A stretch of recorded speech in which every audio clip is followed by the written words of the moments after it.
नमस्कार, मैं गणेश मौर्य। आप देख रहे हैं न्यूज़ 9 नेटवर्क।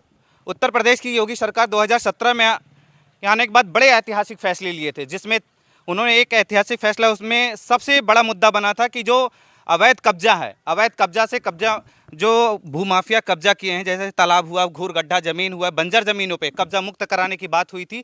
मगर उस पर तो केवल कार्रवाई का झुंझुना बजाया गया, मगर कार्रवाई पूरी तरह नहीं हो पाई। दोबारा जब सत्ता में वापसी आई है, तो सत्ता में वापसी आने के बाद कार्रवाई किस तरह करती है, ये देखिए। ये 7.5 बीघे का तालाब है, ये 7.5 बीघे का तालाब है, लेकिन तालाब का अस्तित्व पूरी तरह खत्म हो चुका है। गाटा संख्या भी 22-11 गाटा संख्या है ये तालाब का। लेकिन तालाब में देख सकते हैं, यहाँ से पूरे चारों तरफ घर बन गए हैं, हर तरफ घर बन गए हैं। लेकिन ये जो बाग है, बाग का गाटा संख्या 22-12 है, ये 22-12 गाटा संख्या है। इसमें भी 15 से 16 विस्वा जाएगी अंदर, लेकिन वहाँ का भी, लेकिन नगर पालिका ने यहाँ से बाउंड्री करवा दी है। नगर पालिका द्वारा बाउंड्री करवाई गई है। नगर पालिका ने यह भी नहीं सोचा कि ज़मीन का सीमांकन करवाया जाए, लेकिन यहाँ से लेकर वहाँ तक बाउंड्री करवा दी गई है। लेकिन अब अधिकारी हरकत में आए हैं। योगी आदित्यनाथ के एक्शन के बाद, फुल एक्शन के बाद अधिकारी हरकत में आए हैं। लेकिन अब देखना है कि इससे कब्जा जो कब्जा किए हैं, उनसे कब्जा किस तरह अतिक्रमण मुक्त कराया।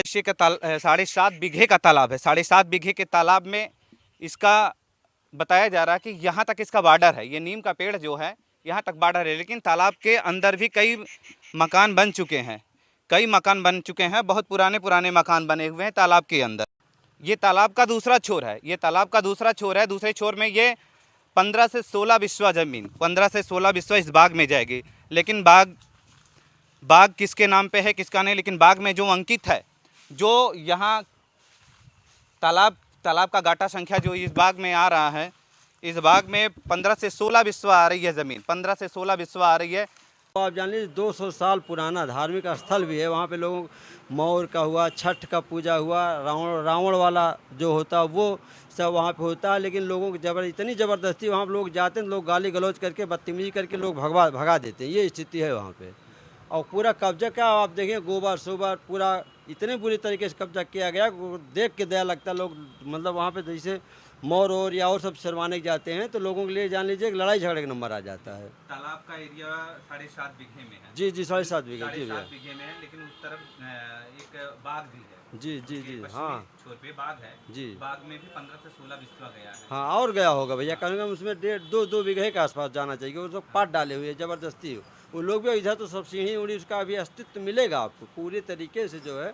तो नगर पालिका वाले अपना नगर पालिका मंडी उंडी समेत बनवाने के लिए कुछ बनाए, लेकिन अभी सीढ़ी और सब जो नहाने वहाने वाले सिस्टम था, वो सब अभी वहाँ पे मिलेगा आपको। नगर पालिका द्वारा एक तरफ बाउंड्री भी हो गई है, लेकिन हाँ, बाउंड्री सीमांकन जमीन का हुआ नहीं, बाउंड्री करा दी। जी वही सब ज़बरदस्ती। तो नगर पालिका भैया चंद्र प्रकाश के समय से आप समझ के करीब 15 साल से लोग एप्लीकेशन डालते थक गए, लेकिन आज तक उस पर कोई कार्रवाई, बस आते हैं इसे बस आए पीटे पाटे इसे चले गए, कोई कार्रवाई नहीं हुई। जब सत्ता में आई है वापसी में 2022 में योगी सरकार आई, तो 17 के बाद फिर 22 में रिटर्न हुआ है इनकी सरकार, तो लगता है कि मजबूती के साथ इस बार काम कर रही है। अब लग रहा उम्मीद उन्हीं से, मोदी योगी जी से है। धार्मिक स्थल अगर है, सब जगह कल्याण कर रहे हैं, भगवान के आशीर्वाद उनका कृपा होगा तो इनका इस पर भी कल्याण होगा।